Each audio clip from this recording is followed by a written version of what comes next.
یقین کی کمی ہے، اللہ کے خزانوں میں کمی نہیں ہے، اور ایسا اللہ تعالیٰ دیتا ہے کہ بندہ 1000 جد و جہد کرے تو وہ چیز حاصل نہ کر سکے، لیکن غیب سے اللہ تعالیٰ فری میں عطا کر دیتا ہے۔ لہذا فرمایا کہ دیکھو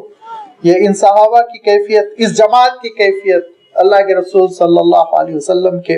اطراف و اکناف، آپ کے جو پروانے ہیں، ان کی کیفیت دیکھو کیسی ہے۔ یؤثرون علی انفسہم، وہ ترجیح دیتے ہیں اپنے آپ پر دوسروں کو، ولو کان بہم خصاصہ، اگرچہ کہ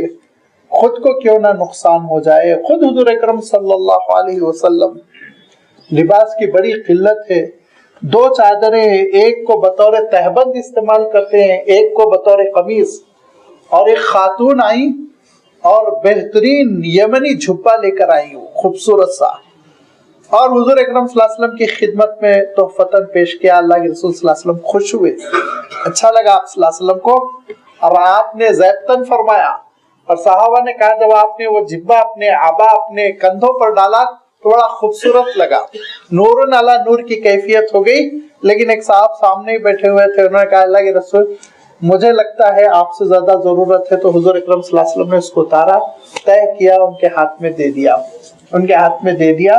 اللہ کے رسول صلی اللہ علیہ وسلم نے جب دے دیا، مجلس ختم ہو گئی، تو صحابہ نے کہا کہ تم کو سوال کرتے ہوئے شرم نہیں آئی؟ اللہ کے رسول کو اتنی ضرورت تھی، آپ کے پاس خود کوئی ایسا پیرہن نہیں تھا کہ ایسے موقع پر آپ پہنا کریں، اور تم نے اس کو مانگ لیا۔ انہوں نے کہا کہ مجھے سب معلوم تھا،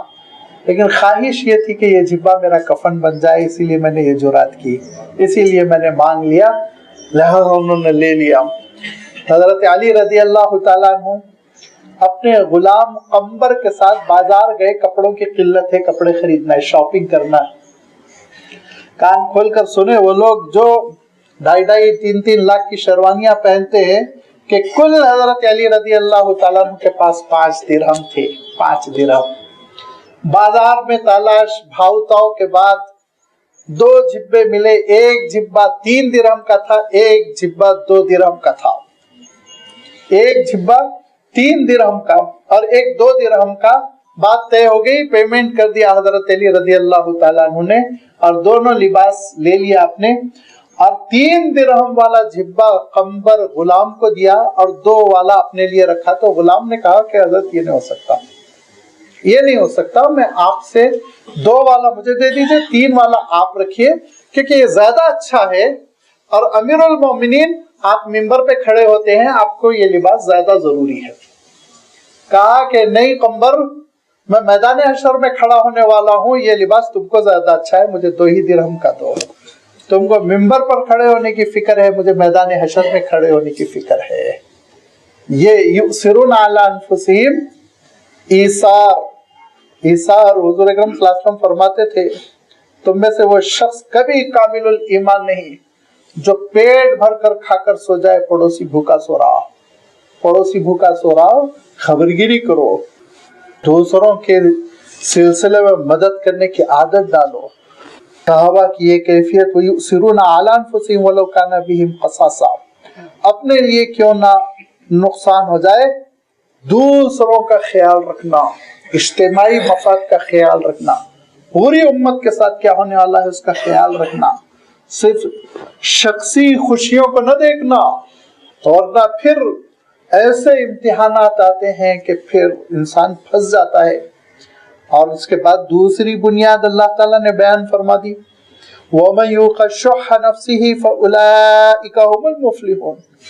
شح کا ترجمہ کرنے میں بڑی پیچیدگی پیش آتی ہے، کوئی کنجوسی سے کر دیتا ہے، کوئی بخالت سے کر دیتا ہے۔ شحن کہتے ہیں دراصل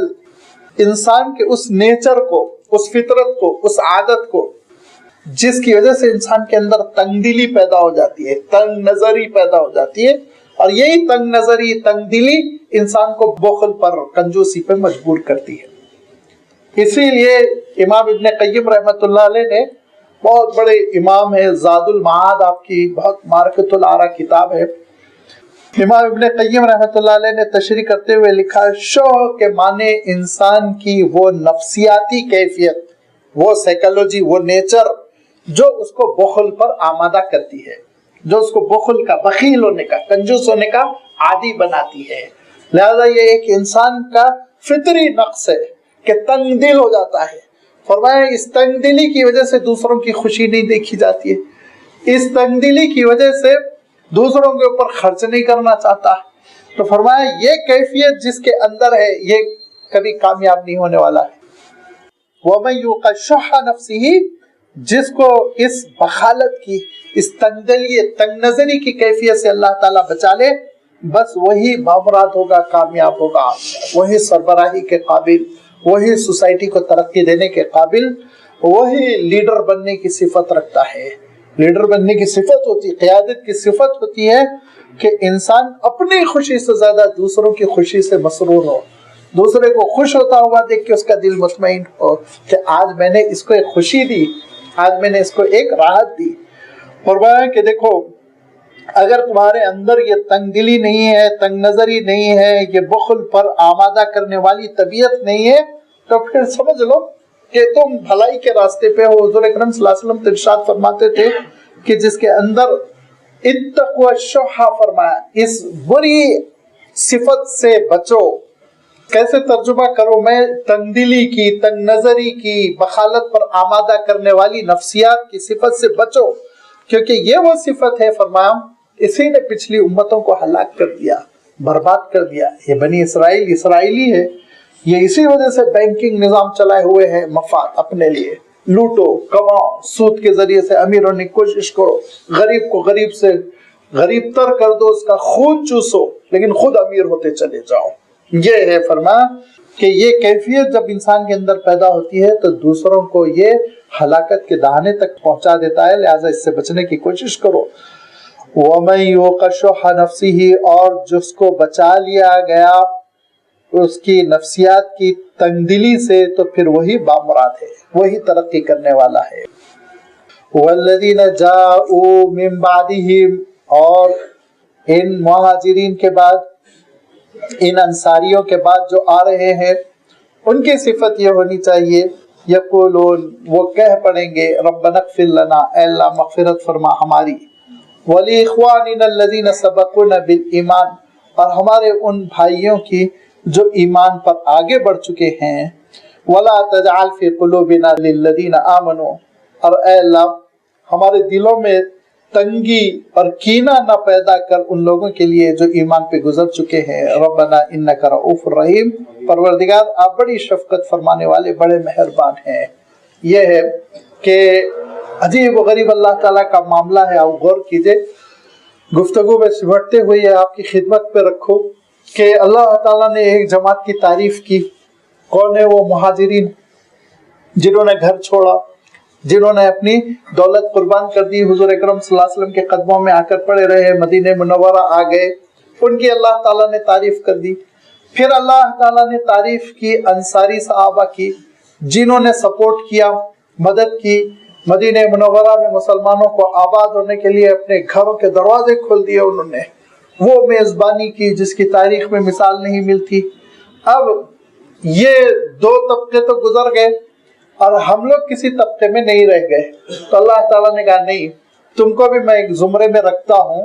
اور اس کے بعد اللہ تعالیٰ ارشاد فرماتا ہے کہ والذین جاءوا من بعدہم، اب ان کے بعد جو پوری امت آئے گی، لیکن اس امت کی ایک کوالٹی ہونی چاہیے، ایک صفت ہونی چاہیے۔ وہ صفت اور وہ کوالٹی کیا ہے، اس کا تذکرہ اللہ تعالیٰ نے آگے کیا۔ اس سے پہلے میں ایک حدیث کوٹ کر دوں کہ حضور اکرم صلی اللہ علیہ وسلم نے ایک مرتبہ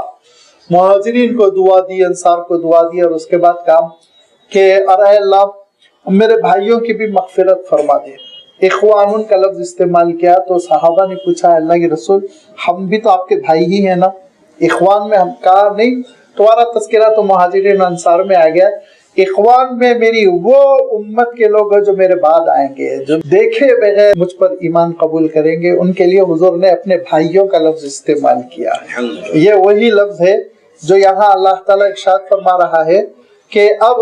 مہاجرین کے بعد، انصار کے بعد اللہ کی رحمت کے دروازے نہیں بند ہوئے، تم اللہ کی رحمت کے دروازوں سے داخل ہو کر اللہ کی رحمت کے مستحق ہو سکتے ہو، لیکن ایک صفت ہونی چاہیے۔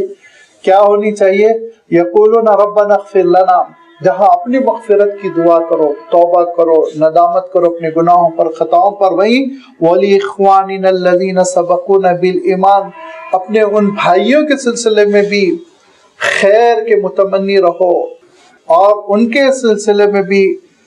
تم اچھا گمان رکھو، بھلا گمان رکھو جو ایمان پہ گزر چکے ہیں۔ وَلَا تَجْعَلْ فِي قُلُوبِنَا لِلَّذِينَ آمَنُوا، اور تمہاری کیفیت یہ ہونی چاہیے کہ ان کے سلسلے میں تمہارے دل میں ذرہ برابر کینہ نہیں رہنا چاہیے۔ مہاجرین میں سے، انصار میں سے کسی صحابی کے سلسلے میں دل میں ذرہ برابر کینہ نہیں رہنا چاہیے۔ لہذا حضرت حسین کے پوتے ہیں، حضرت حسین کے پوتے ہیں، لیکن ان کا نام بھی علی ہے۔ وہ ان کے پاس ایک صاحب آئے اور انہوں نے حضرت عثمان رضی اللہ تعالیٰ عنہ کے سلسلے میں تنقیدی انداز میں گفتگو کی، تو وہ علی ابن حسین کہتے ہیں کہ تم مہاجرین میں سے ہو؟ کہا نہیں، میں کہاں سے مہاجرین میں سے ہوں؟ کہا تم انصار میں سے ہو؟ نہیں، میں انصار میں سے بھی نہیں۔ کہا جب تم مہاجرین میں سے نہیں ہو، انصار میں سے نہیں ہو، تو اللہ تعالیٰ نے تمہارے لیے گنجائش رکھی تھی کہ ان لوگوں میں سے ہو جاؤ جو مہاجرین اور انصار کے لیے دعا کرتے ہو، لیکن تم اس سے بھی نکل گئے، اس تیسرے زمرے سے بھی تم نکل گئے، اس تیسرے طبقے سے بھی تم محروم ہو گئے۔ لہذا یہ تیسرا طبقہ کون سا ہے؟ یہ تیسرا گروپ ہے وہ جو مہاجرین اور انصار کے سلسلے میں دعا گو رہتا ہے، اور ان کے درمیان جو مشاجرت ہوئی، اختلافات ہوئے، جو معاملات ہوئے، لازمی بات ہے وہ تاریخ کا ایک پارینہ حصہ ہے، اس کے سلسلے میں زبان کھول کھول کر اپنے اعمال نہیں بگاڑتا، اپنے اعمال کو تباہ نہیں کرتا۔ لہذا صحابہ کے سلسلے میں رائے زنی نہیں ہونی چاہیے، یاد رکھیے، صحابہ کے سلسلے میں تبصرے نہیں ہونے چاہیے، صحابہ کے سلسلے میں تنقیدیں نہیں ہونی چاہیے۔ اللہ تعالیٰ نے جب ان کی تعریف کر دی بالعموم، تو ان میں اگر کسی قسم کی چھوٹی موٹی چیزیں پیدا ہو گئی، اختلافات پیدا ہو گئے، رائے کا اختلاف ہوا، جو بھی ہوا، جنگیں ہوئی، کیوں ہوئی، کون تھا اس میں، کون نہیں تھا، بلا وجہ ہم اپنی زبانوں کو آلودہ نہ کریں، بلا وجہ ہم اپنی زبانوں کو آلودہ نہ کریں۔ حضرت حسن بصری رحمت اللہ علیہ کے پاس ایک صاحب آئے اور کہا کہ ذرا آپ بتائیے، وہ حضرت عائشہ حق پہ ٹھیک ہے، وہ حضرت علی حق پہ تھے، کس کے بارے میں آپ کی رائے کیا ہے؟ لوگوں کے اندر ذرا تاریخ دانی کا بڑا جذبہ پیدا ہو جاتا ہے۔ تو حضرت حسن بصری نے کہا کہ اے اللہ کے بندے، جب اللہ تعالیٰ نے مجھے خوش قسمت بنایا اور میری تلوار کو ان دونوں گروپ میں کسی گروپ کے خلاف چلنے کے لیے اللہ تعالیٰ نے محفوظ کر دیا، تو میں اپنی زبان کو کیوں آلودہ کروں؟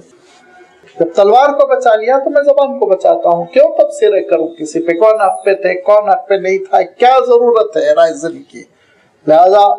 صحابہ کے سلسلے میں زبان کھولنا، صحابہ پر تنقیدیں کرنا، صحابہ پہ تبصرے کرنا، یہ دراصل انسان کو اس حلقے سے نکال دیتا ہے، اس گروپ سے نکال دیتا ہے جس کی تعریف کرتے ہوئے اللہ تعالیٰ ارشاد فرماتا ہے کہ اور ہماری رحمتیں ان کے لیے بھی ہے، ہمارے خیر کے فیصلے ان کے لیے بھی، جس طرح انصار کے لیے ہے، جس طرح مہاجرین کے لیے ہے، اسی طرح والذین جاءوا من بعدہم، بعد میں آنے والی امت کے ان لوگوں کے لیے بھی ہے جن کے دل صحابہ کے سلسلے میں صاف ستھرے ہوں، جن کے دلوں میں ذرہ برابر کدورت، بغض اور عناد کی کیفیت نہیں ہونی چاہیے۔ یہ اللہ کے رسول صلی اللہ علیہ وسلم کے وہ ساتھی ہیں جنہوں نے وہ قربانیاں دی جن میں سے بعضوں کے اشارے بھی گزرے، جس کا تصور تم نہیں کر سکتے، تو اس کا 10% نہیں کر سکتے،